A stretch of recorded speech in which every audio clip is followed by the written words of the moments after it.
hydrocarbons. And even from the name, hydro and carbon. So hydrocarbons are those compounds, organic compounds actually, that is made up of carbon and hydrogen only. That's just basically what hydrocarbon is. So by simple definition, we say hydrocarbons are compounds containing carbon and hydrogen only. That's all. Now, what are the sources of hydrocarbon? By sources, we mean where and how do we get this compound that are made up of carbon and hydrogen only?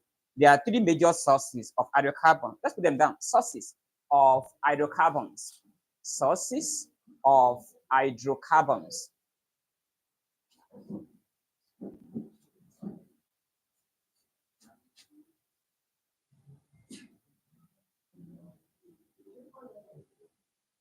Sources of hydrocarbons. Like I said, there are three sources of hydrocarbon. We have coal. That's one source of hydrocarbon. Not only that, we have natural gas.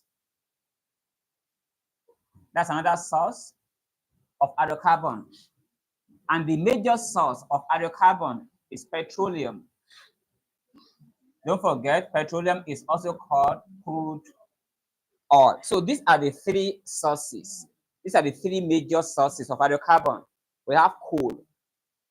We have natural gas or natural gases, if you will. And then we have petroleum. Now, if you look at them one after the other, coal, even under carbon and its compounds, there is something called destructive distillation of coal, isn't it? Now, when coal is destructively distillated, one of the products that is obtained, benzene is there, isn't it? Phenols, butane, methane, and so on and so forth. We know that benzene is a hydrocarbon made up of carbon and hydrogen only, C6H6. Methane is also hydrocarbon, CH4. So coal is one of the sources of hydrocarbon. Not only that, natural gases, we don't know what natural gases are. We use natural gases for cooking processes. As a matter of fact, the major constituent, the most abundant constituent of natural gas is what? It's methane. That's that. So if you don't know that, you can put that down. The most abundant component of natural gas is methane. Natural gas is made up of methane. That is the major one. More than 60% of natural gas is made up of methane. Then we have things like propane and also butane. So apart from coal, another source of hydrocarbon is natural gas. And then majority of hydrocarbon actually comes from crude oil or petroleum. We know what crude oil is. Nigeria as a country actually depends heavily on crude oil because that is the major, I think that's the mainstay of our economy. And crude oil is a mixture. And that's why when we want to obtain the various fractions of petroleum, what do? We subject it to fractional distillation because we say a mixture is a substance that can be separated by physical means. And one of such physical means is fractional distillation. And in mixtures, in this petroleum mixture, there are several hydrocarbons in them. Even petrol that we use in cars is hydrocarbon. Do we talk about diesel? That's made up of hydrocarbon. What about natural gas we use in cooking? Hydrocarbon. What about lubricating oil? Is also that. What about bitumen that are used in road surfacing? All these things are also hydrocarbon. Now, to make it easy, you can have something like this, a tabular form like this, so that we find out what are the various constituents of petroleum, petrol fraction, or petroleum fraction,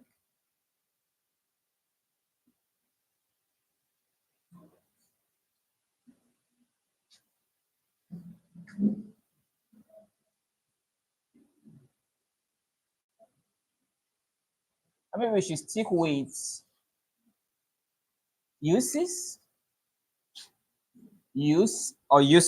because there are some of them that are actually number of carbon. So to start with, there are several components, there are several petroleum fractions that we obtain during fractional distillation. Let's start with the first one.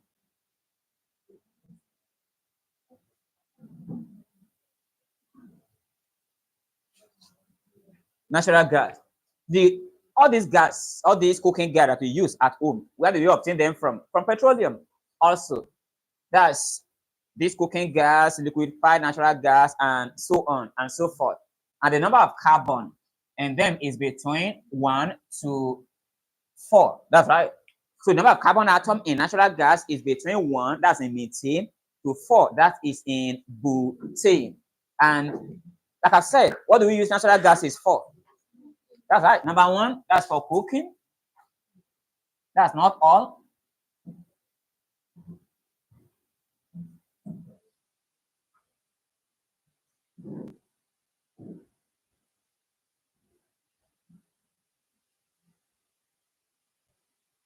Another thing we use natural gas for is for heating of offices and houses. That might not be applicable here in Nigeria or even in Africa because we live in a tropical region where we don't have this extreme cold weather condition. Outside the country, in places like US, UK, and other places where they usually experience extreme cold during winter, they also use these natural gases to heat their homes, especially during these cold weather conditions. So natural gas is used for cooking, like we have in all these cooking gas we use. Not only that, it's also used in heating of offices and also houses. Let's look at another one.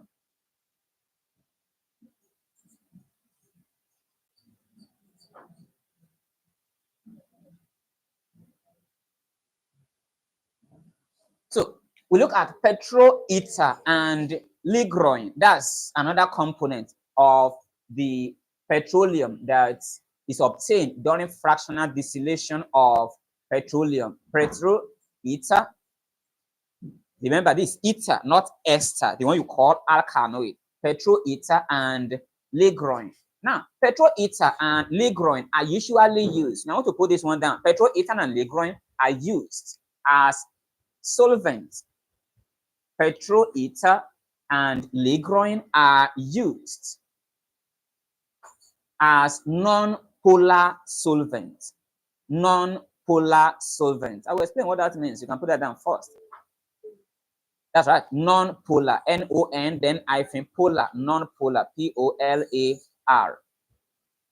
Petrol ether and ligroin are used as non-polar solvent. Now, when we say polar solvent or polar solute, for example, look at sodium chloride. Sodium chloride is a polar solute. What do you mean by that? It dissolves in water, doesn't it? Now, there are other substances that do not dissolve in water. As a matter of fact, non-polar solutes cannot dissolve in polar solvent. Non-polar solute will dissolve in non-polar solvent. For example, look at palm oil.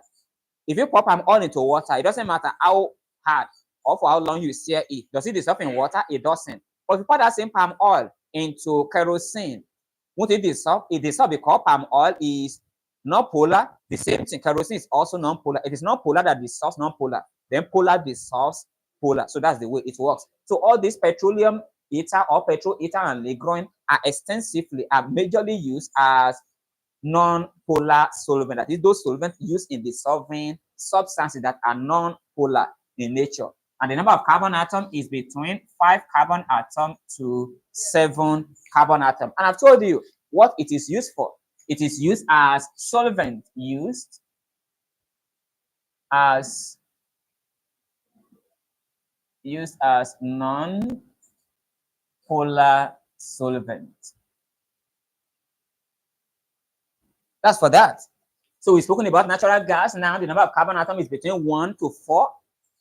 Petrol ether and ligroin, the number of carbon atoms is between 5 to 7, and it is basic. They are basically used as non-polar solvent. Let's look at the third one. That's petrol itself. Another name for petrol is gasoline. So you call it petrol or gasoline. And the number of carbon atom here is between 5 to how many carbon? 12. So that's between 5 to 12 carbon atom. That's the range of the number of carbon atom in petrol, or what we refer to as gasoline. At times, it's also called premium motor spirit. That's another name for it. So you can call it petrol, you can call it gasoline, you can call it premium motor spirit. Now, we all know what petrol is used for. What is it used for? It's used as a fuel in all these vehicles. That's right. So it is used as a fuel in vehicles. So you can put that down. So petrol is used majorly. That's the major use. Although there are other uses, but the major use of petrol, like you and I know, is as a fuel in vehicles. Used as a fuel in cars or vehicles. Now, number 4, kerosene. That's right. That's very good. So if you know how to call it kerosene, it's also called paraffins. And the number of carbon atom is between what to what? Anybody? For kerosene? 12 to is actually between 5, or you can say 12 to, you're close to that. It's between 12 to 18 carbon atoms. So that's for that. So take note of that. If it's natural gas, 1 to 4. If it is petrol, ether, and Legroin, then it's between 5 to 7. If it is between petrol or gasoline, 5 to 12. And then for kerosene, is between 12 to 18. So that's for that. And we all know the uses of kerosene, isn't it? We use it for cooking, don't we? So it is used for domestic cooking. Not only that, it is used as a fuel. If I want to put that down, it is used, apart from the fact that kerosene is used for domestic cooking purposes, kerosene is also used as a fuel in all these aircraft, like aeroplanes, for example. You know that, right? That's right. So you call it aviation fuel.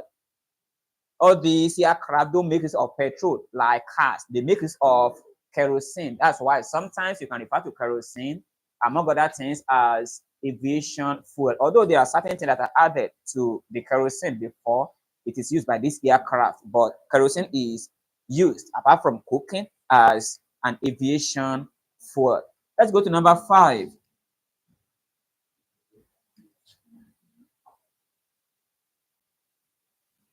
Number 5, we have diesel oil. So that is another petroleum fraction, diesel oil. So the number of carbon atom now is between 12 to 25.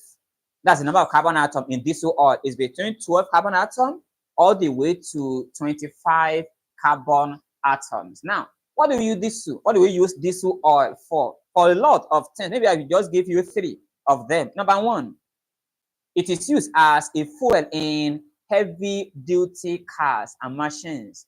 It is used as a fuel in heavy-duty cars and machines. What do you mean by heavy-duty cars? If you look at all these trailers, do trailers make use of petrol as their own diesel, as their own fuel rather? Instead, they make use of diesel. Not only that, you see some heavy-duty machines. For example, if you have maybe the smaller generators, we use petrol in powering it, isn't it? But all these bigger generators, the mechanos and so on and so forth, does it use petrol? It uses diesel instead. So that's what I meant by heavy duty cars and machine. That's number 1.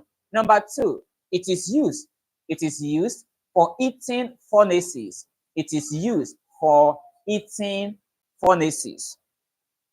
It is used, but that's actually very common in JAM. They can ask you the petroleum fraction that is used in heating furnaces is that. It is diesel oil that is used in heating furnaces. Number 3, it is used as a raw material for cracking process. It is used as a raw material for cracking process. Don't worry, as we're going to talk about cracking in the course of today's topic. Just so you know, cracking is just a process whereby long-chain hydrocarbons are broken down into short-chain hydrocarbon by the application of either heat or catalyst. So we use diesel oil as a raw material for cracking process. What does that mean? Let's look up. Now, do you know you can produce petrol from diesel?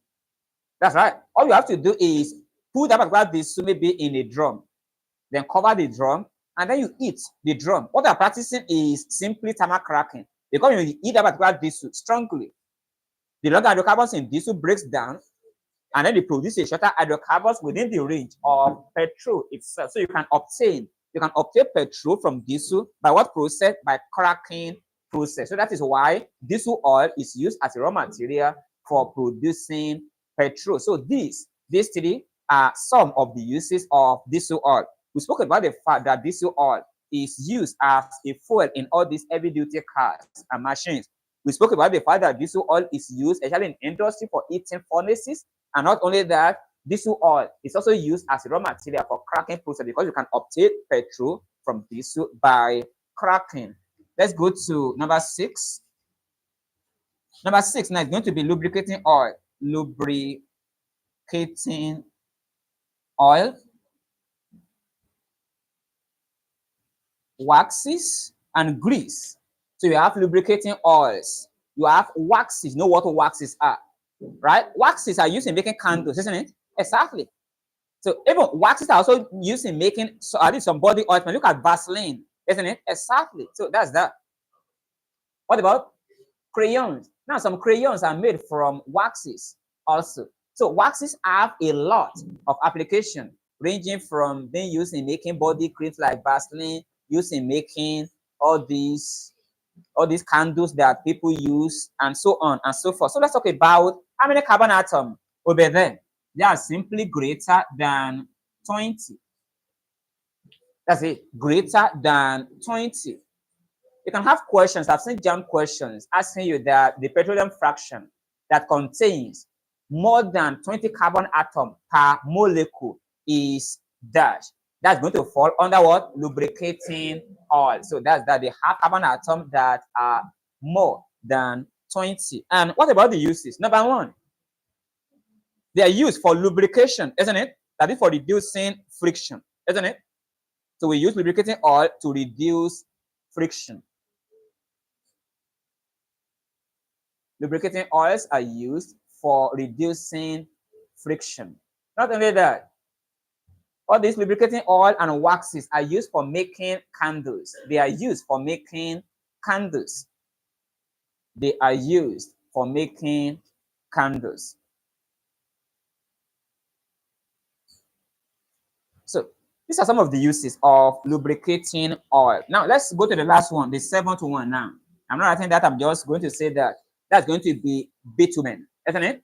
Bitumen or asphalt. Bitumen or asphalt. That is the 7th and the last petroleum fraction. Bitumen or asphalt. And then the number of carbon atom greater than 40. Greater than 40. The petroleum fraction that contains more than 40, that is 40 and more carbon atom per molecule, is bitumen or asphalt. We all know what bitumen are used for. What are they used for? For road construction or road surfacing. So put it down. Bitumen is used for road construction or road surfacing. For road construction or road surfacing.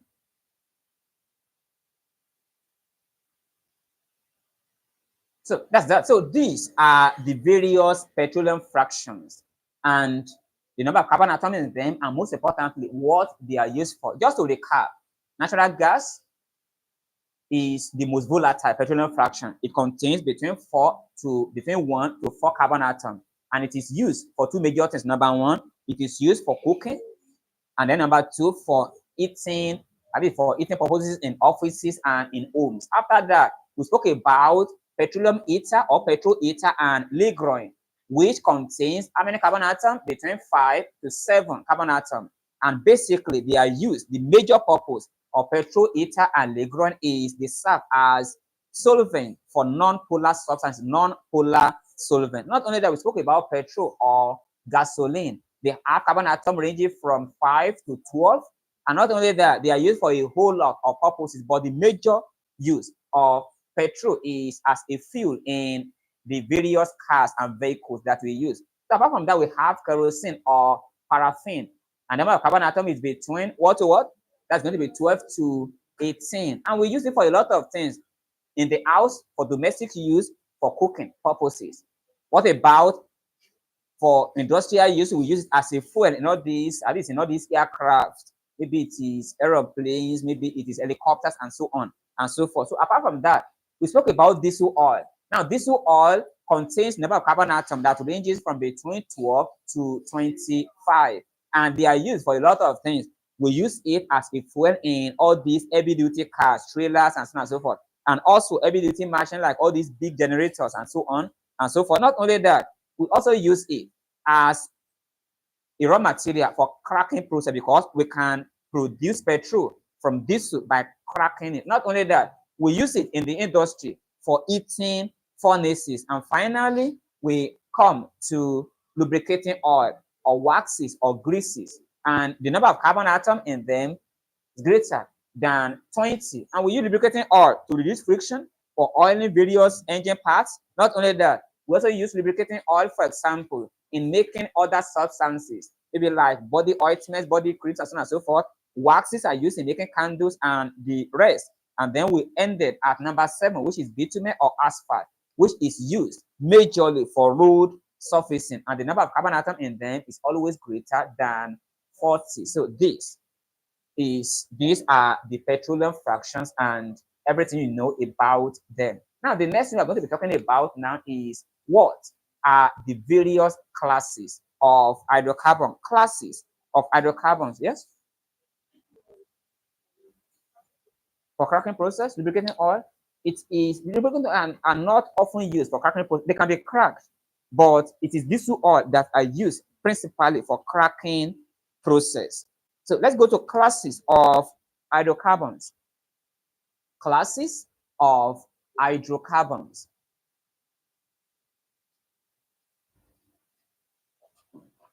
What about our cleaner?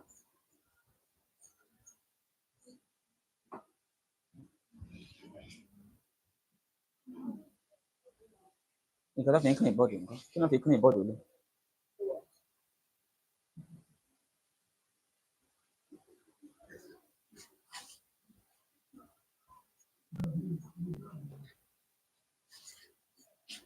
So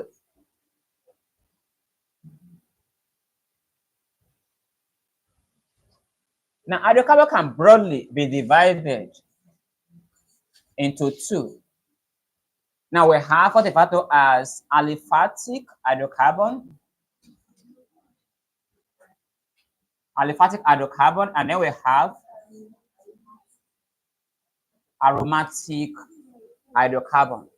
Now, aliphatic hydrocarbon can either be acyclic or cyclic in nature. Let's pay attention.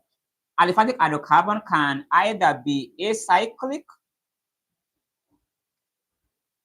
or it could be cyclic in nature. Now, acyclic means that they are actually in straight, they have straight or branching. Whereas cyclic, given that the name suggests, cyclic comes from the word cycle. They have all these circular shape. So for acyclic now, we have 3 types of that. We have the alkenes. We have the alkenes. And then we have the alkynes. Now, for the cyclic, we also have the cycloalkenes. Then we also have cycloalkenes. Even you can see the name, at least the word cyclo, there, telling you that they are actually having this particular circular shape. I'm going to look at them one after the other.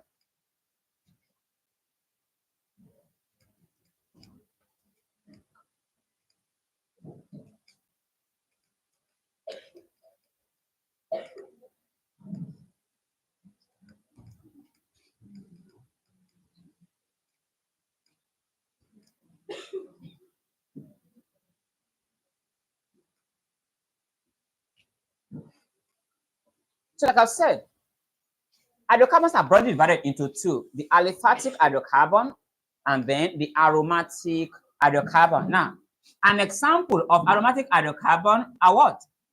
Benzene. That's right. Benzene, toluene. Is phenol an example of aromatic hydrocarbon? Remember, phenol is no longer an hydrocarbon because phenol, remember, hydrocarbon is a compound containing how many elements? 2, carbon and hydrogen. And phenol actually contains oxygen. It contains hydrogen, carbon, and oxygen. So you can't say phenol is an example of hydrocarbon, even though you can say it is an aromatic compound. There is a difference between an aromatic compound and aromatic hydrocarbon, because hydrocarbon should possess only two elements, which is carbon and hydrogen only. So for aliphatic hydrocarbon, we have the acyclic. Those are the ones that are either in straight chain or having branched chain. Then you have the cyclic, which are the ones that are having this particular circular shape. Now, for acyclic hydrocarbon, we have the alkanes. Alkanes, like we know, are those hydrocarbons that are saturated in nature. When we say saturated, what does that mean? All are exactly, they have carbon to carbon single bond. Whereas alkanes are those hydrocarbons that have carbon to carbon double bond. And then we have alkynes, those are the hydrocarbons that have carbon to carbon triple bond. Exactly. So now we're going to come back to all of them, and then we begin to take them one after the other. Now, if I'm talking about cyclic hydrocarbon, we have things like, or maybe we should talk about briefly alkanes. For alkanes, the general molecular formula for all alkane is CN H2N plus 2, where N is greater than or equal to what? 1. So which means that the simplest alkane is what? Now, simplest alkane will be what? That's going to be, for simplest alkane, N is going to be equal to 1.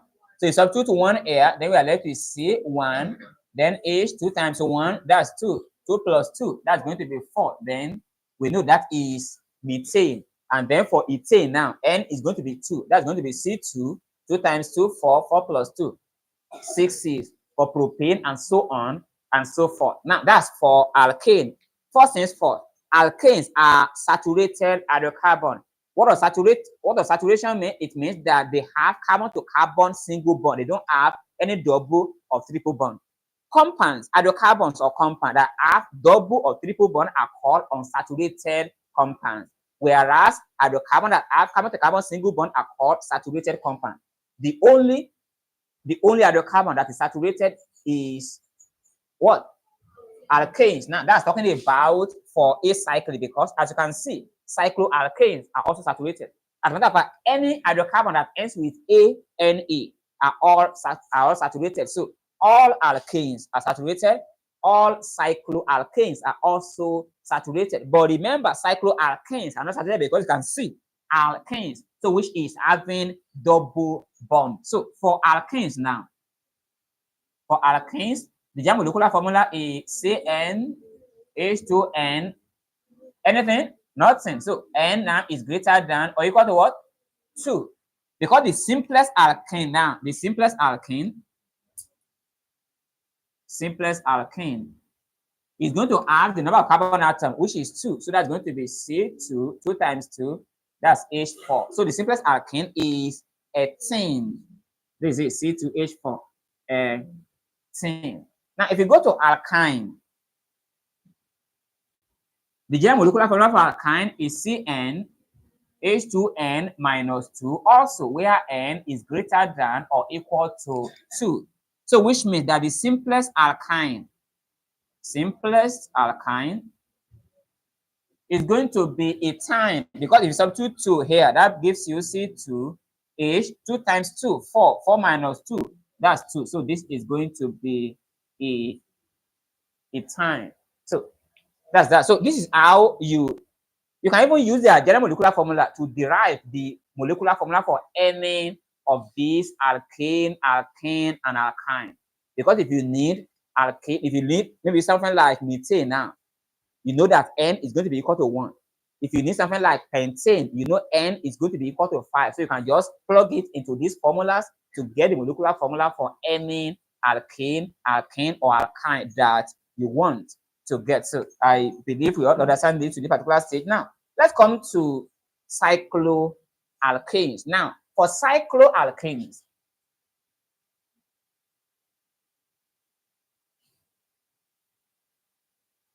the general molecular formula for cycloalkane is CnH2n, where N is greater than or equal to, anybody? That's right, N greater than or equal to 3. Now, if you pay attention, you will see that the molecular formula for cycloalkane, even though it is alkanes, is similar to the molecular formula for what? For alkanes. And the reason is because cycloalkanes and alkanes are always isomers of one another. Let me tell you what I mean by that. For example, the simplest cycloalkane, simplest cycloalkane is going to be now what? C3H what? H6. Now, this is going to be called what? What will be the name for C3H6 now? Cyclo what? Cyclopropane. That's right. Cyclopropane. As a matter of fact, it's something you can actually draw like this. You can represent like, you can represent it by a triangle. When you see this, for example, this is cyclopropane. What do I mean by that? Because at the vertex of each of them, there is carbon atom attached to how many hydrogen atom? 2 hydrogen atom each. That's it.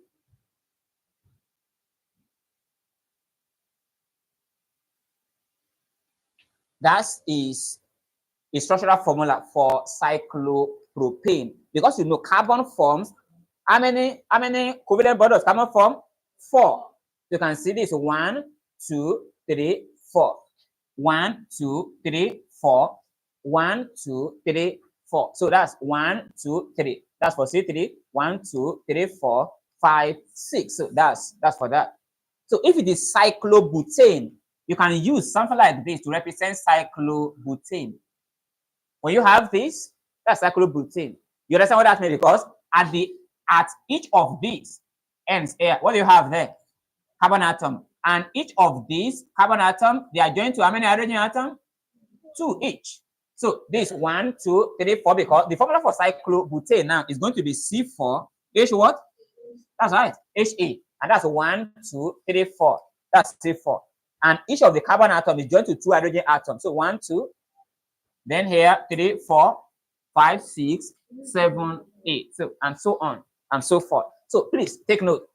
For cycloalkane, the general molecular formula is always similar to that of alkanes. The only difference is for alkanes, N can actually be 2 and above. But for cycloalkanes, the lowest value of N, the lowest value of carbon atom is going to be what? 3. And like I've said before, I told you that cycloalkanes are actually isomers of alkanes. What do I mean by that? Once again, look at alkanes. Cn, H2N, where N is greater than or equal to 2. So if you substitute 3 for propane, now if you substitute 3 into this one, what do you have?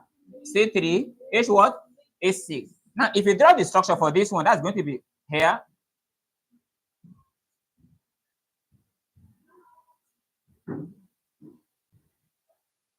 Isn't it? So this is what we have. This 1 carbon here and one hydrogen here, 1 hydrogen here, 1 hydrogen here, 1 hydrogen here, 1 hydrogen here. Now this is propane. 1, 2, 3. Say 3. 1, 2, 3, 4, 5, 6. Remember, nothing can come here because carbon can only form a maximum of 4 covalent bonds. And this is already 1, 2, 3, 4. 1, 2, 3, 4. 1, 2, 3, 4. So that's why nothing can come here. Nothing can come here anymore. So this one is C3H6. Now look at this.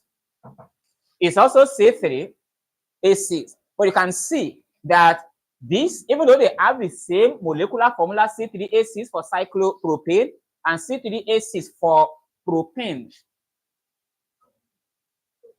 even though they have the same molecular formula, do they have the same structural formula? They don't.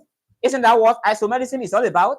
Isn't it 2 or more compounds having the same molecular formula but different structural formula? So cycloalkanes and alkanes are always isomers of each other. They will have the same molecular formula, as you can see from the C3H6 for cyclopropane and the propane here, but different structural formula. So let's take note of that. Not only that, it is worthy of note to, as a matter of fact, let's put this one down. Cycloalkanes, cycloalkanes, cycloalkanes always have, cycloalkanes always have 2 hydrogen atoms. Cycloalkanes always have 2 hydrogen atoms less than the corresponding alkanes. Once again, cycloalkanes always have 2 hydrogen atoms lesser than the corresponding alkanes. Cycloalkanes always have 2 hydrogen atoms less than the corresponding alkanes. Now, what does that mean? Let's look up. Now, for look at cyclopropane. Cyclopropane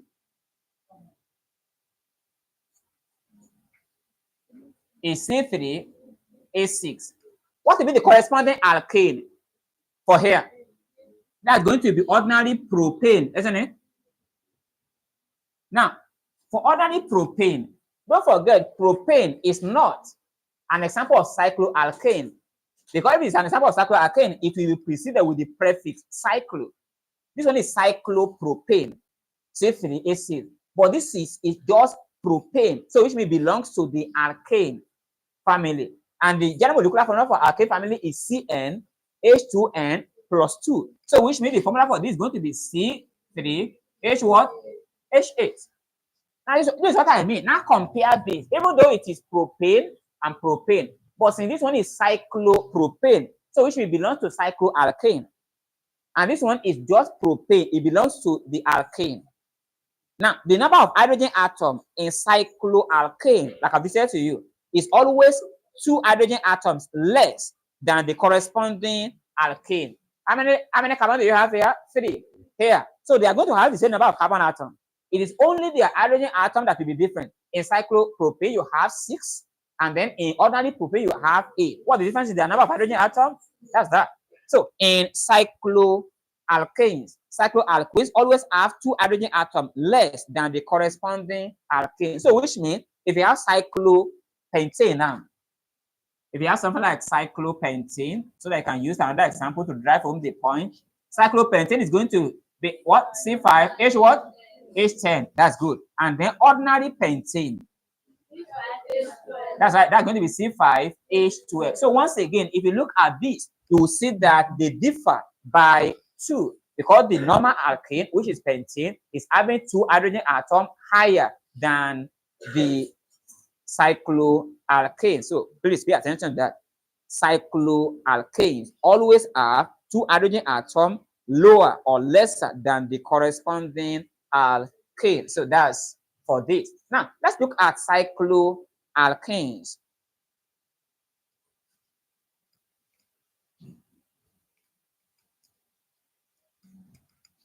Let's look at cycloalkanes.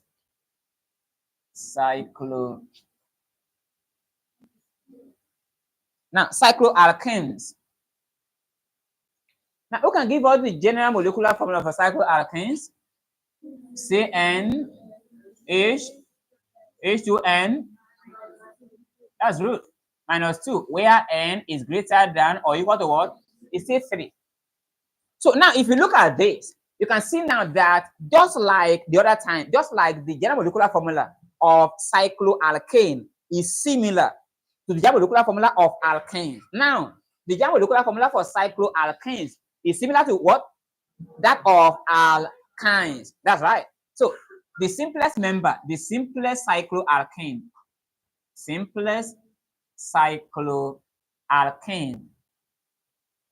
is now going to be what? If substitute 3 here, that's going to be C3H, 2 times 3, 6. 6 minus 2, that's 4. Then this, what will be the name for this one now? That's cyclopropane. That's it. Yes?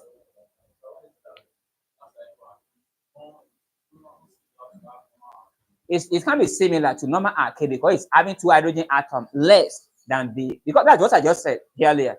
The cycloalkanes have 2 hydrogen atoms less than normal alkane. And you know, even look at the formula yourself, you will see it makes perfect sense. CN H2N. That's for alkane, isn't it? And then if you look at the normal alkane, that's CN H2N plus 2. You can see that the normal alkane rather, is having 2 hydrogen atoms, because the only difference between this one and this one is this particular 2 here. So that is why cycloalkanes is having the same molecular formula as the normal alkane, because as you can see, this one is CnH2n and is having the lowest number of carbon atom to be the lowest possible number to be 3.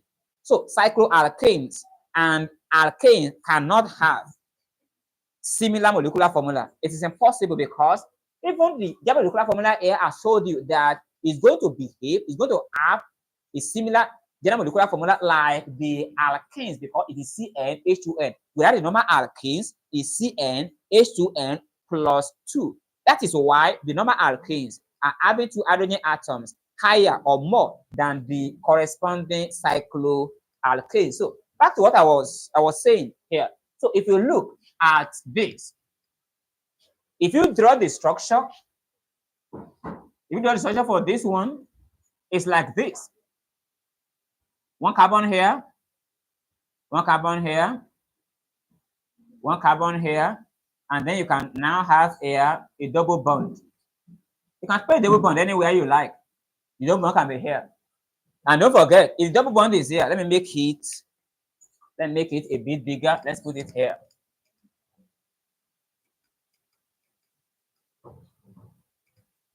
So we want to write the structure for cyclopropane. Cyclopropane. This is cyclopropane.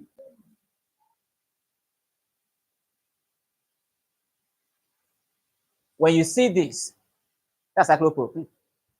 But just to re-emphasize, this 1 carbon here, 1 carbon here, 1 carbon here. Don't forget, this single line here represents a single covalent bond. The single line here represents a single covalent bond. Now, what does this one represent? Double covalent bond. So, and don't forget that carbon can only form a maximum of 4 bonds. So this one is already 1, 2, 3. So this one can only be joined to only 1 hydrogen. Do you understand that? The same thing, this one is already 1, 2, 3. This one can only be joined to 1 hydrogen. But this one is having 1, 2. So this one can be joined to 1 hydrogen here and 1 hydrogen here. And if you look at it now, 1, 2, 3. That's going to be C3. Then 1, 2, 3, 4. That's going to be H4. So that's for that. That is going to be the structure for cyclopropane. Now let's compare that side by side with ordinary propane. Now, if you want to draw the structure for propane, we know propane is going to be this, isn't it? Now, and then we have this. That's going to be this.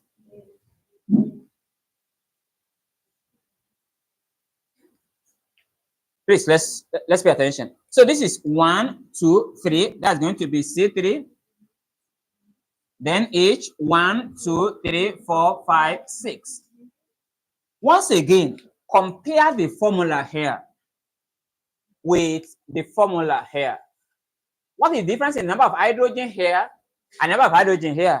They're the same, because just like the cycloalkanes, we have 2 hydrogen atoms less than the corresponding alkane. The same thing, cycloalkanes, we also have 2 hydrogen atoms less than the corresponding alkane. Does that make sense now? So that's the way it works. So you can put that down so that we can talk briefly about aromatic hydrocarbon.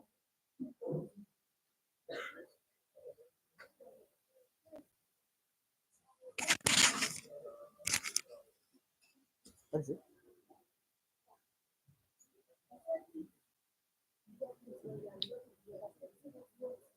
The double bond is here. Okay. Now, maybe let's look up. Somebody was asking a question. If the double bond is here, will it still be the same? The double bond can be anywhere.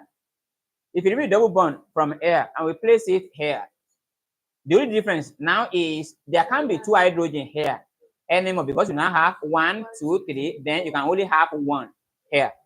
So that in this case now, this one will now have 2 hydrogen because this one is 1, 2, 3, 4. 1, 2, then here, here. It's still the same. So you can put the double bond anywhere you like. Even if you like, you can move it here. It doesn't matter. If you move it here now, what do you think happens now? It means that, so that I can start from the beginning again. So if you move the double bond here, it still works. So this one is 1, 2, 3. So here can only take 1 hydrogen now. This 1, 2, 3. This one can only take 1 hydrogen. This 1, 2. So this one can take 1 hydrogen, another 1 hydrogen. So you see the same 1, 2, 3, C3, 1, 2, 3, 4, C4. So that's how double bond can move from one place to the other. That's the meaning of the localized pi electron. We call them the localized pi electron. The meaning of the localized is they're actually able to move from one place to the other. It can move from here to here or from here to here. It doesn't matter. This is the first writing. Let's do that quickly.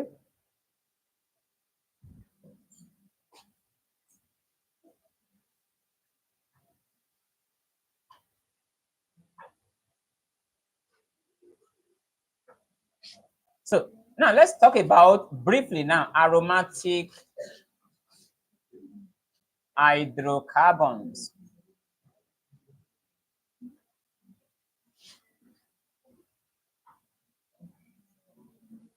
Pronounce this one for me. ARANAS. That's another name. That's another name for aromatic hydrocarbons. You call them arenes. Because I've seen that question asking you that which of the following, listen up. You can define aromatic compound in a way that if you are not very careful, you won't know they're actually talking about that. Aromatic hydrocarbons or aromatic compounds are those compounds that have alternating double bond and single bond. What do I mean by that? Take a look at this structure of benzene. That will tell you what we mean by the alternating single and double bond. Here, here, here. Isn't it? This one way by which you can represent benzene. This another way. Isn't it? Don't forget, what do you call this? What do you call this process whereby resonance? That's right. That's it. Resonance in benzene. So see, this double bond air moves air. That's why it became this. Isn't it? And then it moved from air to air. That's how it became this. And then from air to air. And then you can see it's rotating. So it is double bond alternating with single bond. Double bond alternating with single bond. Double bond alternating with single bond. So a chemical compound or a compound that have alternating single and double bond is referred to as an arene or aromatic hydrocarbon. And the simplest, please put it down, the simplest arene is benzene. The simplest arene is benzene. The simplest arene is benzene. There are several arenes, but the simplest of them all is benzene. We all know the formula for benzene. That's 6,6,A6. Because all these places, there is one carbon atom here, one carbon atom here, one carbon here, one carbon here, one carbon here, one carbon here. And just to be sure you understood what I've explained before, how many hydrogen will be attached to this carbon here? Did you say 2? It's 1 because it's already 1, 2, 3. So this one can only take 1 to complete the 4 bond. This one is already 1, 2, 3. So you have 1 hydrogen here. This one is already 1, 2, 3. So 1 hydrogen here, 1, 2, 3. So 1 hydrogen here, 1, 2, 3. 1 hydrogen here, 1, 2, 3. 1 hydrogen here. That's why it is 1, 2, 3, 4, 5, 6, 6, 6. And then 1, 2, 3, 4, 5, 6, H6. So that's the way it works. Please do so first writing that quickly.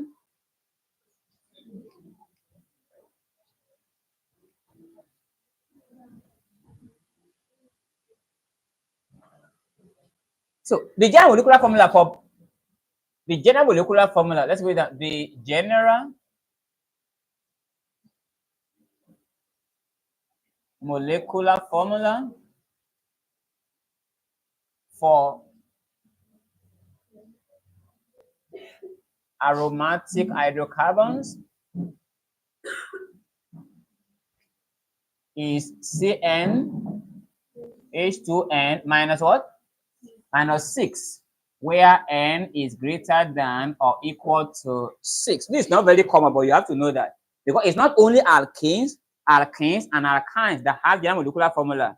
Even aromatic compounds, aromatic hydrocarbons like this also have their own general molecular formula. And for aromatic hydrocarbons, it is CnH2n minus 6, where n is greater than or equal to 6. So which means the minimum value of n is 6. That is why I told you that the simplest arene is what? Is benzene, because benzene has the lowest value of that particular carbon, which is 6. So you can use this one to derive any of the aromatic hydrocarbon. So for example, if it is benzene now, if you substitute now for benzene,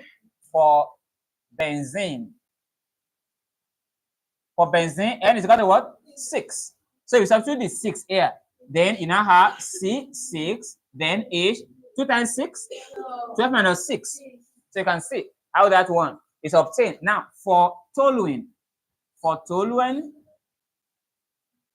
molecular formula for toluene? Don't forget, you must have seen the diagram of toluene before. Another name for toluene is methyl benzene. This is toluene. So how many carbon do you have here now? Remember this one. All these edges, what is present there? Carbon. That's right. So that's going to be 1, 2, 3, 4, 5, 6. And then this is another carbon. Making what? 7.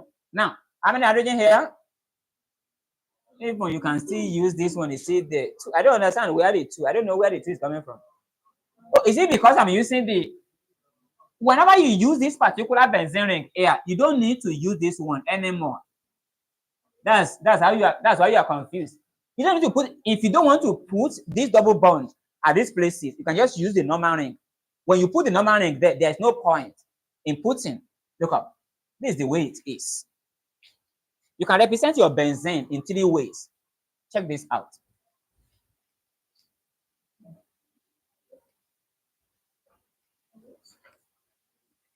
These are the 3 structures you can use to represent benzene. This is the first one.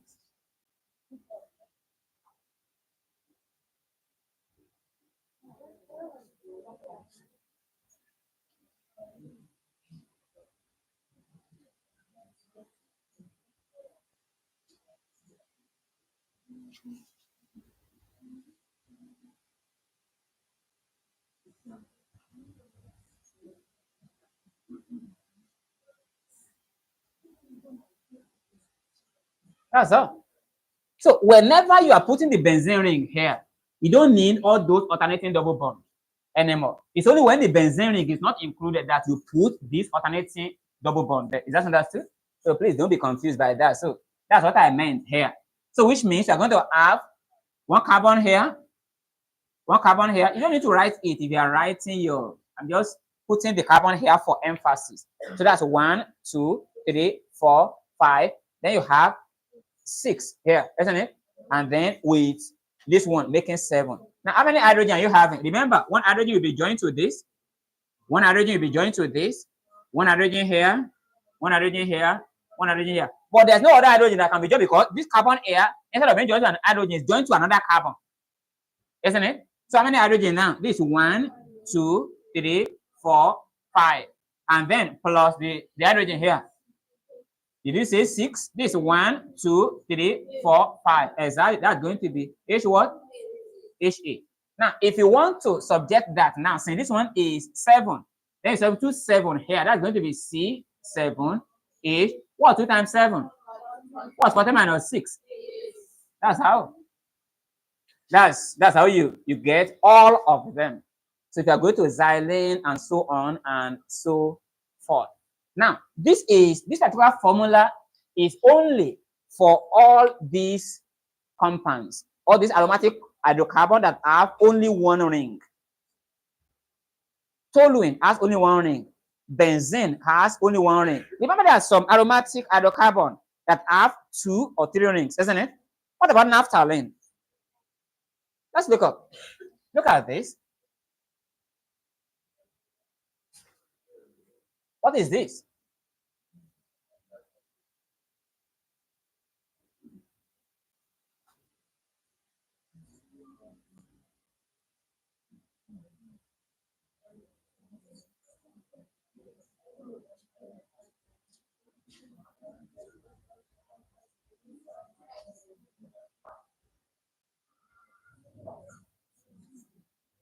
What is this? This is naphthalene. Now, how many benzene do you think is present here? That's 2. If I don't want to include this one, I told you I've just put the benzene ring there.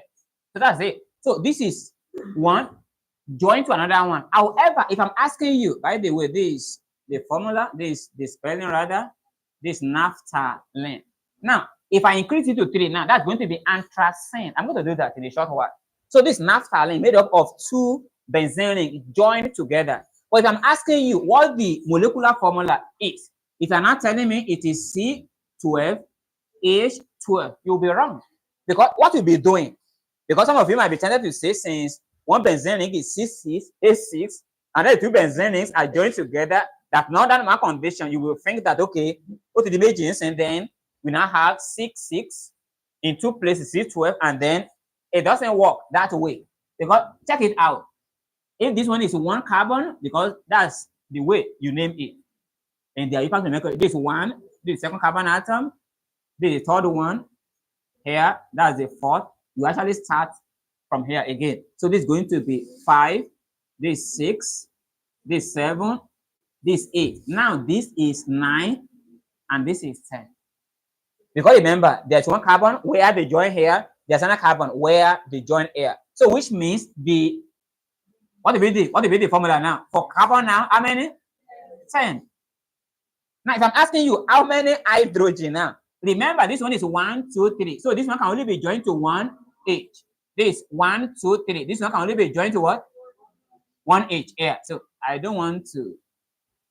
This 1, 2. So this 1 hydrogen here, another hydrogen here. How many hydrogen here? 1. How many here? 1. How many here? 1. Here, 1. Here, 1. Here, 1. How many here? Nothing. That's the thing. Nothing. Don't forget. Let's look up. What do you think this one means? This is like a double bond, remember? Exactly, is like a single bond. Look at it now. Let's pay attention. It's like this.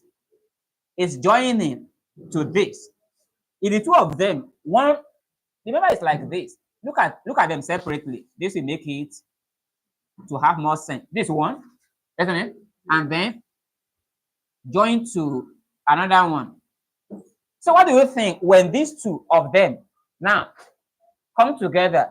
This one single covalent bond, another single covalent bond. By the time the 2 of them come together, they become a double bond. So if this one is double bond here, then it's already 1, 2, 3, 4.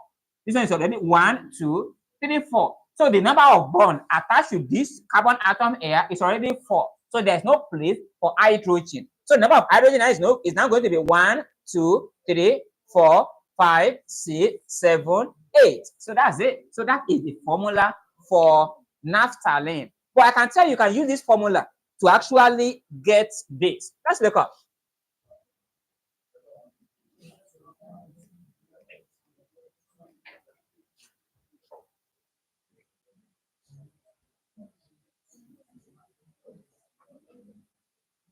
Let's look up. Please pay very good attention here. It can be confusing if you are not careful. Now you can see I've modified the formula now. Originally it was Cn H2n minus 6, but here it is now Cn H2n minus 6m. And in case you are wondering, what does m means? N is the number of carbon atoms. You know that. Whereas m is the number of what? Of rings. That's it. How many rings does benzene have? 1. That's why if you multiply 6 by 1, it still remains as 6. That's why I didn't put m there. But there are other substances. For example, look at this naphthalene. How many names does it have? 2. So you can now substitute into it. How many carbon does it have? 10. So substitute it here. That becomes C10. Then H times, 2 times 10? That's 20 minus, how many names does it have? 2. That's 6 times 2. And 6 times 2, that's what? 12. That's going to be C10H. 20 minus 12? Simple as that. So that's it. So you can make use of this, or you can just count this one, whichever one you think you prefer. Which one? One middle part. So, for example, look at these two. If the two of them are separate, like this, is very straightforward. If you have one benzene ring, you have 2 benzene rings joined together. This is another benzene ring. Before they merge together. So here, if you have this one here, and you have maybe this one here and this one here.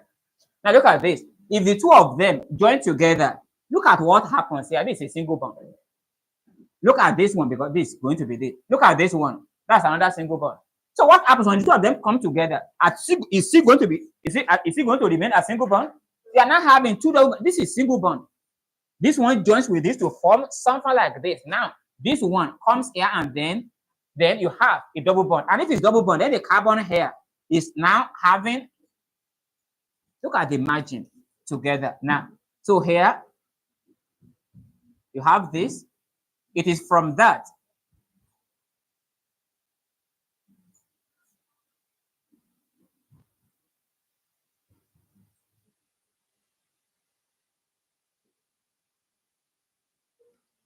This one, the line here, is joined. Even though they don't indicate, if you are not putting like this, it's wrong. Because the fact that they are fused together shows that 2 single covalent bonds match together, one from each of the benzene match together to form 2 covalent bonds. And if it's 2 covalent bonds here, it means that this 1, 2, then the 2 covalent bonds here, 3, 4. 1, 2, 3, 4. So which means the carbon air and the carbon air have already formed 4 covalent bonds. No hydrogen can join to it, except you don't understand the fact that carbon can only form a maximum of 4 covalent bonds. So wherever 2 or more benzene rings join, benzene and molecules join together, the point of contact actually symbolizes a double bond. Even if you have another one, a third one like this, in the case of anthracene, this also another double bond, because that's what we're going to next. So this particular point here between 9 and 10 here, don't be confused by the fact that it is only one single covalent bond here. It is joined by a covalent bond from one and a single covalent bond from the other one, giving you 2 covalent bonds. And if there is 2 covalent bonds, then you now have the carbon atom air joined to now 4 bonds now. That's 1, 2, and then this one, which is 3, 4. 1, 2, 3, 4. That's why no hydrogen atom can join to the carbon atom air. No hydrogen atom can join to the carbon air. That is why you now have 1, 2, 3, 4, 5, 6, 7, 8 hydrogen, instead of adding this one and this one. You understand this one now? Let's look at anthracene, which is going to be 3. For anthracene, it's going to be 3 benzene now ring joined together.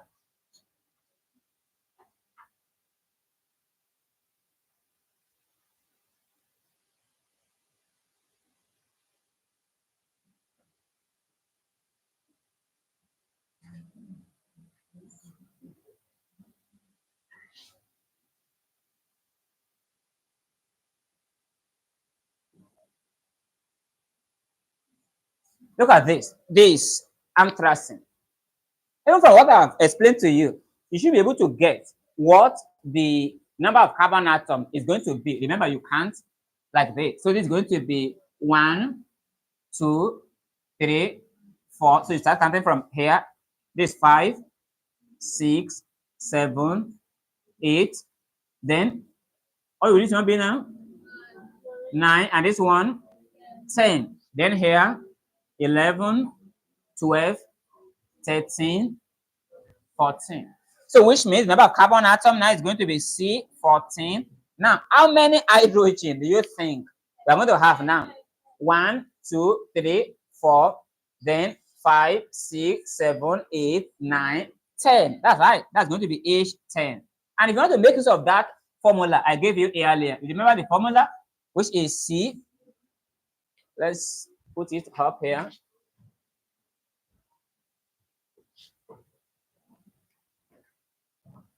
That's going to be Cn H2n minus 6m. But remember, for anthracene, how many rings does it have? 3. That's right. 1 ring here, 1 here, 1 here. By the time you substitute here, how many carbon atoms? Huh? 14. That's C14. H. What, 2 times this?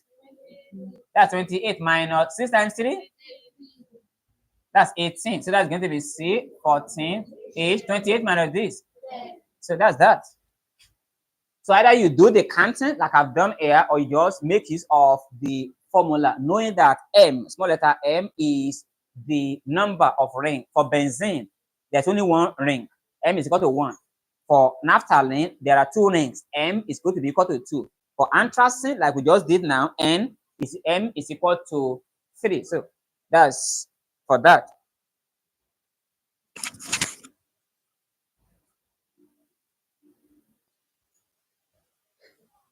Let's speed up quickly so that we can now go into other aspects of hydrocarbons.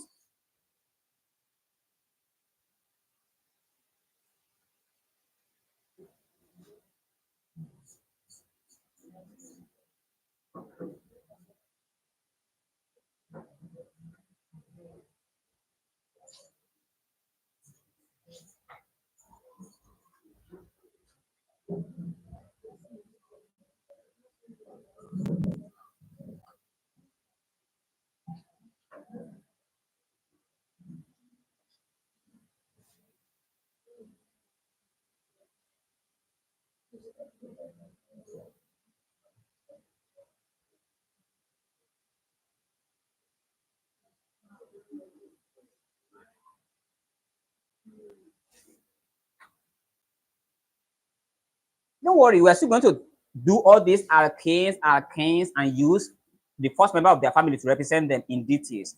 I just wanted to cover the other aspect of hydrocarbons, which are very important. Now let's go to octane number. Octane number or octane rating. Octane number. Octane number or octane rating. You either call it octane number or you call it octane rating. Okay, so now look at cars. Cars, vehicles generally, they make use of petrol, isn't it? And for that particular petrol to be useful to the car, the petrol has to undergo combustion in the internal engine of that particular car. Now, what we refer to as octane number is that particular value that indicates how efficient this particular fuel burns in the engine. Most of the time, you see that when a person, if a driver buys an adulterated petrol, rather, it can actually cause knocking of the engine, isn't it? Exactly because fuel are supposed to burn evenly because of the regular rhythmical movement of the piston in these engines. So if you are talking about the octane number of a fuel, you are talking about how effective, how evenly does that particular fuel being used by that particular car, how evenly does it burn? How evenly does it undergo combustion? Because if it doesn't burn evenly, it causes detonation. Detonation is called crack. It's called knocking, isn't it? Most of the time, before an engine knocks, it begins to make all these cracking sounds, these particular warning signs. And engine don't just knock. One of the things that predispose that causes knocking of engine is usage of certain fuel that have low octane rating. The lower the octane rating, then the poorer or the more likely it is for that particular fuel to cause knocking in cars. Whereas the higher the octane rating, the more efficiently it burns, and the safer and the less likely it is for such a fuel to cause knocking in cars. And we use certain parameters to measure octane rating. We usually express octane rating in form of percentage. The ratio of isooctane present in a fuel to the ratio of N-heptane. Now, N-heptane, the N represents number, by the way. N-heptane has octane number of what? Of 0. The octane number of N-heptane is 0. So which means that N-octane is a terrible fuel to be used because it is prone to causing knocking in cars or in engines. But if you want to make use of efficient fuel, then you have to find fuel that contains high amount of substances or fuel that has a lot of branching. Now, let me make it as simple as possible.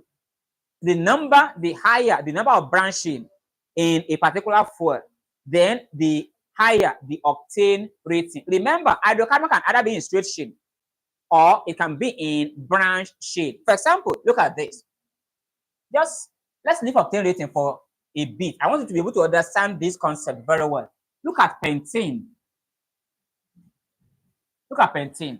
Now, if it is N-pentane, that is the normal pentane, the structure is going to be like this.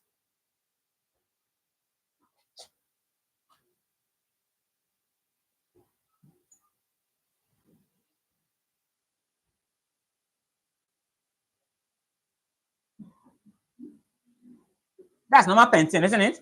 1, 2, 3, 4, 5. That's C5. 1, 2, 3, 4, 5, 6, 7, 8, 9, 10, 11, 12. Now, does it have any branching? It doesn't. It is linear chain throughout. Any fuel that is made up of only straight or linear chain is a terrible fuel to use because it will have very low octane rating and therefore can cause knocking of engines. But what if we have something like this?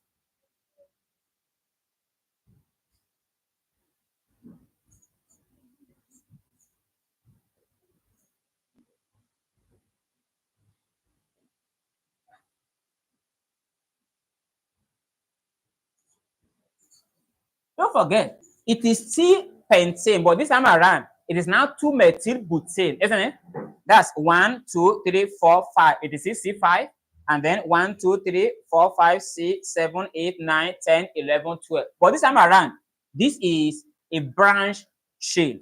So the octane rating of 2-methylbutane will be higher than the octane rating of N-pentane. And not only that, you can redraw this in another way. You can also have it like this.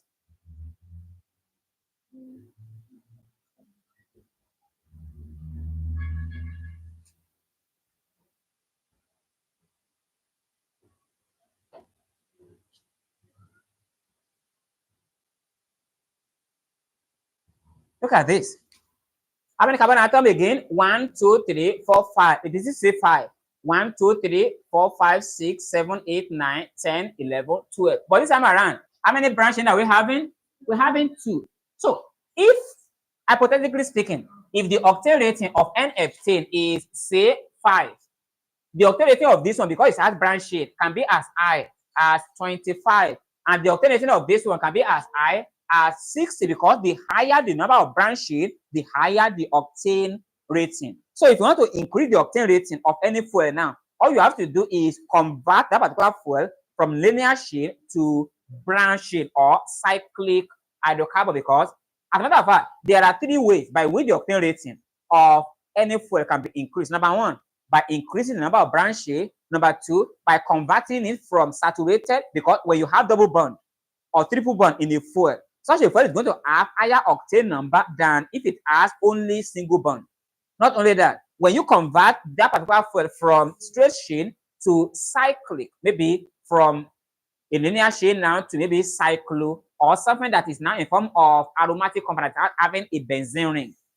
Compound having benzene ring, compounds having branch chain, compounds having double or triple bond have more octane rating or octane number than substances that have only linear chain without any branch chain. That is why N-heptene, if you look at it yourself, I'm not drawing it.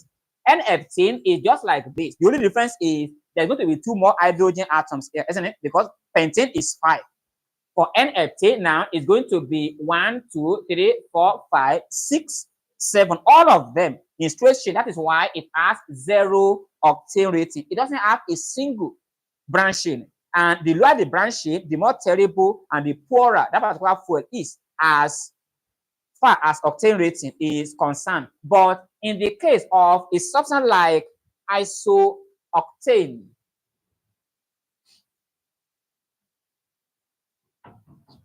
look at a substance like this.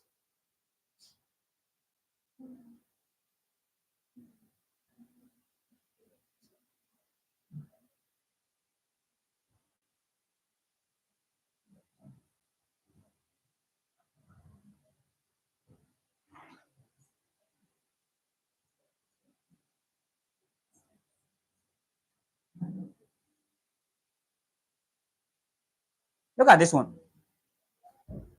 Now, if you want to give the IUPAC name for this one now, this is going to be 1 carbon, the second, the third, the fourth, and then the fifth. Then the name here is going to be 1, 2. That's going to be 2. Then 1, 2. That's going to be 2. 1, 2, 3, 4. That's going to be 4. How many methyl now? 3. That's going to be trimethyl. Then what's the parent chain now? 1, 2, 3, 4, 5. That's going to be pentane. Another name for this one is isooctane. And guess what? The octane number of isooctane is what? Is 100. The perfect score. So that's it. So because the reason why it has a very high octane rating is because it has not 1 branching, not 2 branching, but how many branching?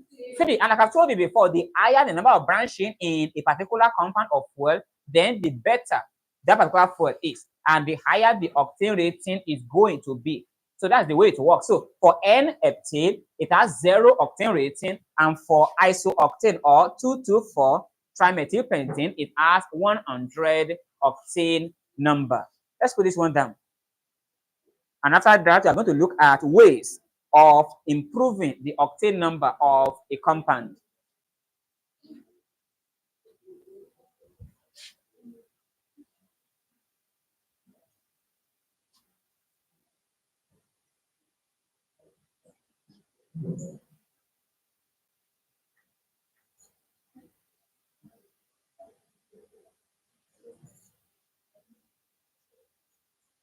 Yes? I can hear you. That the octane number. The only factor that affects the octane number is the ratio of the straight chain to the branch chain. Any compound that has only straight chain will have low octane rating. Compounds that have branch chain or maybe double bond or triple bond, then or cyclic hydrocarbon will have higher octane rating. Now, when you are done with this, we look at what are those ways by which we can increase the octane number of a substance or of a fuel. So let's put it down. Methods of increasing the octane number. Methods or ways of increasing octane number. Or if you want to increase the octane rating, what are the ways? What are the various ways by which octane rating of a fuel can be increased? Number 1, reforming. Number 1 is reforming.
That's one of the ways of defining reforming. You can define reforming as the conversion of linear hydrocarbons to branched chain or cyclic hydrocarbons in order to do what? In order to improve the quality of petrol. And what does it mean to improve the quality of petrol? To increase the octane number, octane rating. I'm going to give you an example to drive home this point.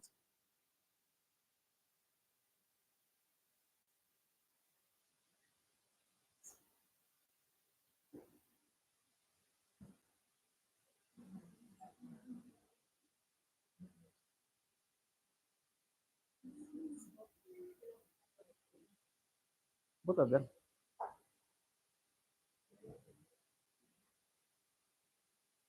Let's be done quickly.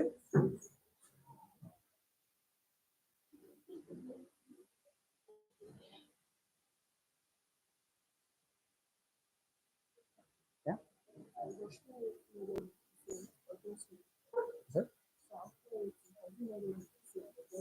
It can be both in percentage and a number. Most of the time, you just give number. You can just say the octane rating of a particular fuel is 100 or maybe 116. Just any number. The higher the number, the better the fuel. The lower the number, the poorer or the more likely it is for the fuel to cause knocking. So that's now let's look up. So reforming is one of the ways of improving the quality of petrol. And what does it mean? The process whereby straight chain, that's the meaning of linear, straight chain or linear hydrocarbons are converted either into branched chain or cyclic hydrocarbon in order to improve the quality of petrol. How do you do that? Either by application of heat or by application of catalyst, exactly. So you can carry out catalytic reforming, you can carry out thermal reforming. For example, this issue of reforming can take various forms. There is what referred to as aromatization. Look at the word aromatization. You can convert linear hydrocarbons into aromatic compounds. You can do that by removal of hydrogen from such hydrocarbons. When we say hydrogen is removed from a substance, we call it dehydrogenation, isn't it? So, for example, look at heptane. Look at heptane. Heptane is C7H what? C7H what? 16. Remember, heptane is an alkane, isn't it? That's right. And the German molecular formula for alkane is CnH2n plus 2. So if n is equal to 7, then that becomes C7, 2 times 7. 14 plus 2. So that's that. So if this one undergoes reforming, it can form toluene.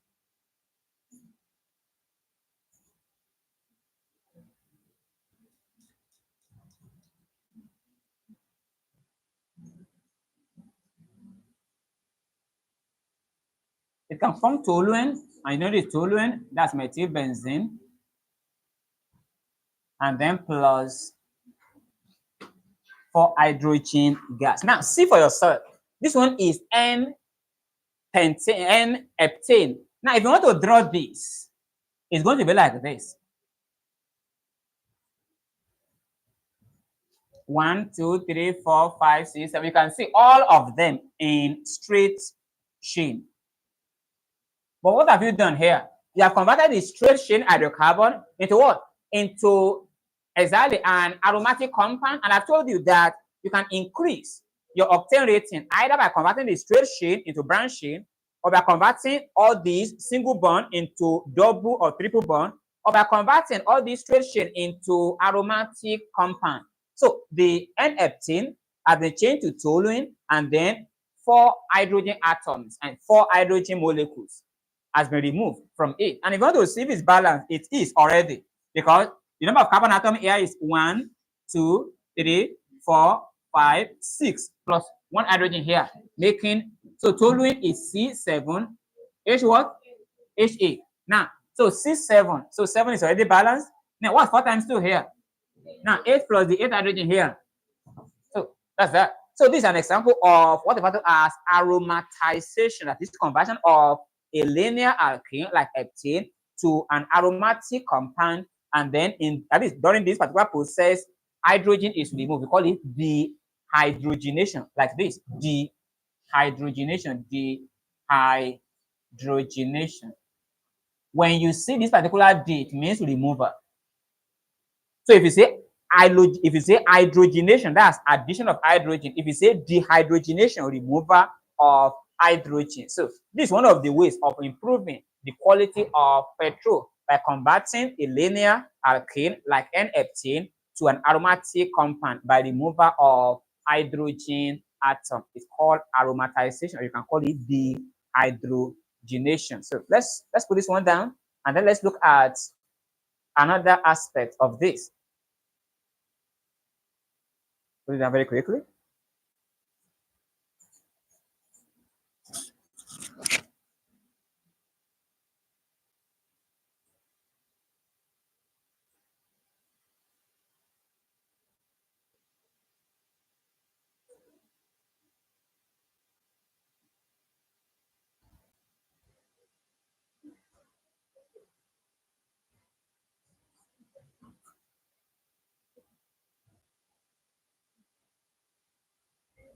So another aspect of hydrocarbon that we need to touch now is cracking. What do I call it?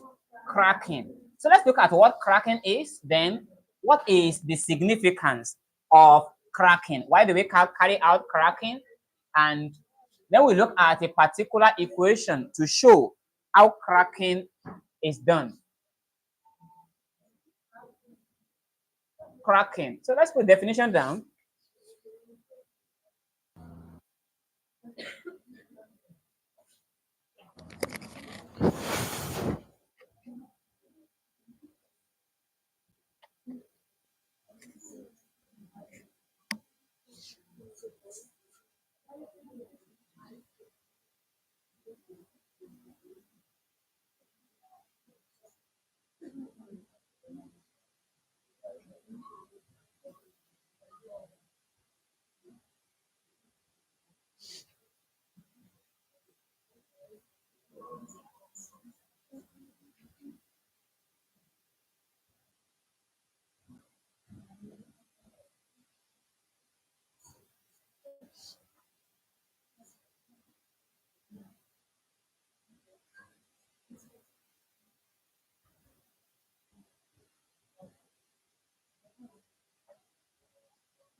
So let's put this one down. I will explain afterwards. Cracking is what I just defined on the board. The process whereby long chain hydrocarbons or heavy hydrocarbons are broken down or decomposed into short chain hydrocarbons, either by the application of heat, which is called thermal cracking, or application of catalyst, which is called catalytic cracking. And you can see on the board, during catalytic cracking, the catalyst, because JAMB is asked, at least JAMB has these questions a lot. They can ask you what kind of catalyst is used during cracking. There are only two categories, either it is silica, alumina, or you call them zeolites.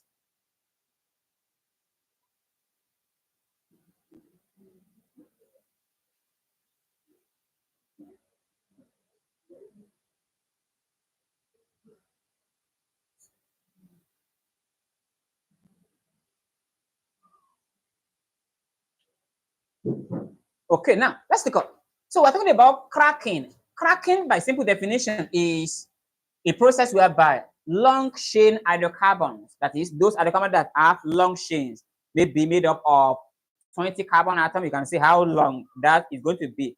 It's broken down when long chain hydrocarbons are broken down into shorter chain hydrocarbons, either by the application of heat or by the application of catalyst. And like I said, I'm just reiterating this.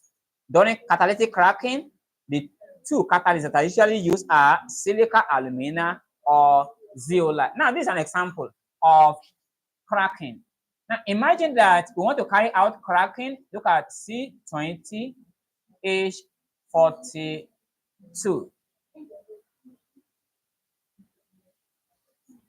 What's the name for C20H42? Huh? Icosane. So you call it icosane, or because the spelling differs at times. Icosane. So if icosane is heated during thermal cracking, it can give us octane, that's C8. H what? Do you know where the 18 is coming from? Because 8, that's 2 times 8, that's 16. 16 plus 2. Then you can have C3, H6, and then plus C2, H4.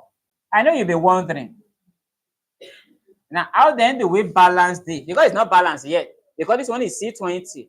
This is 8 plus 3, that's 11. 11 plus 2, that's 13, isn't it? So if you want to balance this, what if you put 2 here and you put 3 here? Let's see. Now, if 2 is here, that's 2 times 3. So which means the number of carbon atom here now is now here, that's 8 plus 2 times 3, that's 6 plus here, that's 6. So if you add them together, what does it give us? Huh? So that settles that, right? So now what about for hydrogen? This 42 here, we already have 18 here, plus what, 2 times 6? That's 12, plus 3 times 4?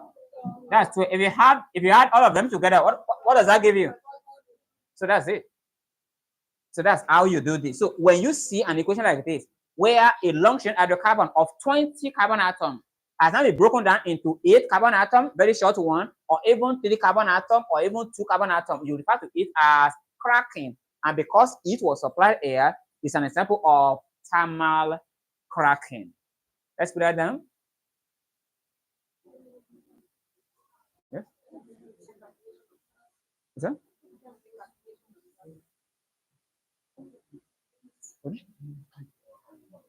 Yes, I want to have break.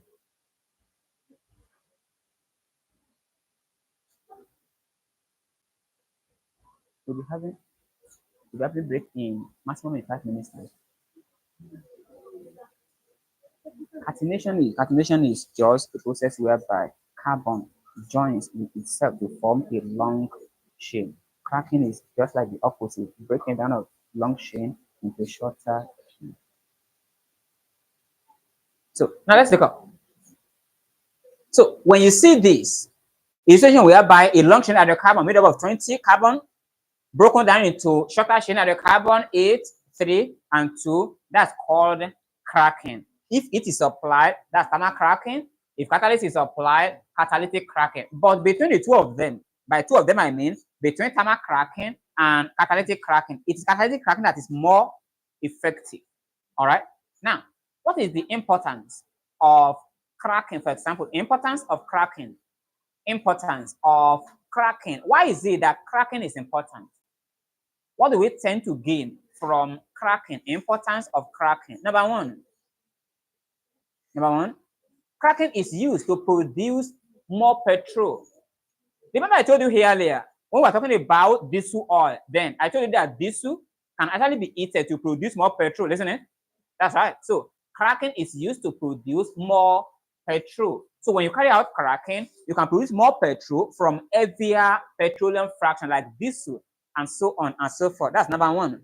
Number two, cracking is used to improve the octane number of a fuel. Cracking is used to improve the octane number of a fuel. You can use cracking to improve the octane rating or octane number to ensure that that particular fuel actually burns more effectively. So cracking can be used to improve the octane number of a fuel. Not only that, let's go to number 3. Cracking is used to produce organic substances such as alkanes. Cracking is used to produce organic substances such as alkanes.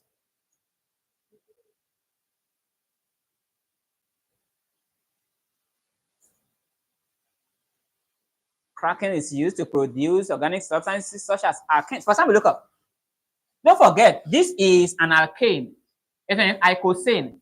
When we subjected it to cracking, we're able to produce C3H6, which is propane, C2H4, which is ethane. So you can use cracking to produce a lot of other unsaturated compounds, usually alkanes. For example, look at this.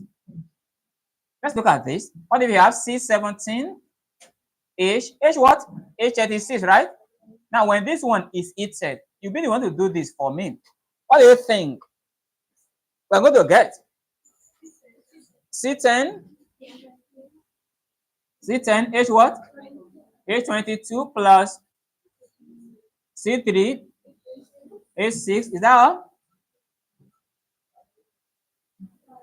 Plus C2, H4. So how do we balance it now? Don't forget, this one is 17. So this one is 10. So which means we have to do something here. You can put 2 here, right? So if you put 2 here, that's going to be 2 times 2, that's 4. 4 plus 3 here, 7 plus 10 here, that's 17. 2 times 4 here. Now 8 plus 6 here. Now 14 plus 22 now. So that's that. So you can see that when we crack this particular heptadecane, that's C17, H36, when we crack heptadecane, we are able to produce an alkane, propane, and an alkane, which is ethane. So one of the importance of cracking is the ability to use cracking to produce more unsaturated compound like alkanes. Let's put this down.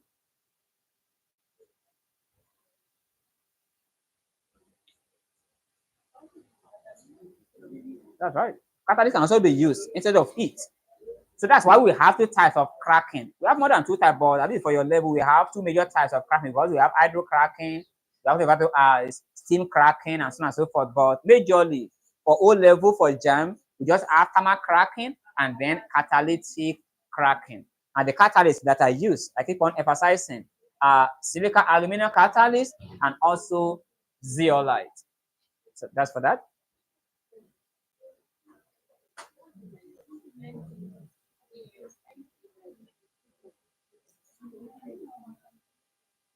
Zeolite is a mixture of aluminum compound and silicate. That's right. So that's for this.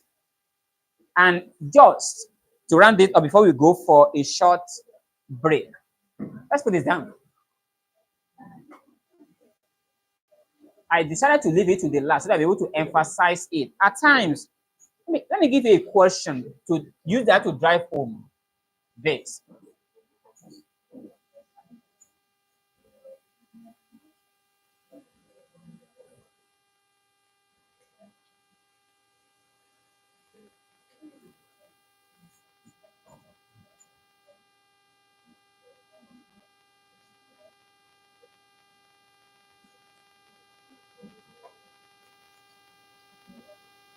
Let's look at these questions.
1/16 multiplied by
then finally, let's look at benzene.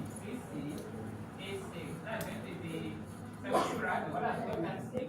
Then plus 6. That's 70 what? 78. Then, a bit of carbon. Now, it's going to what?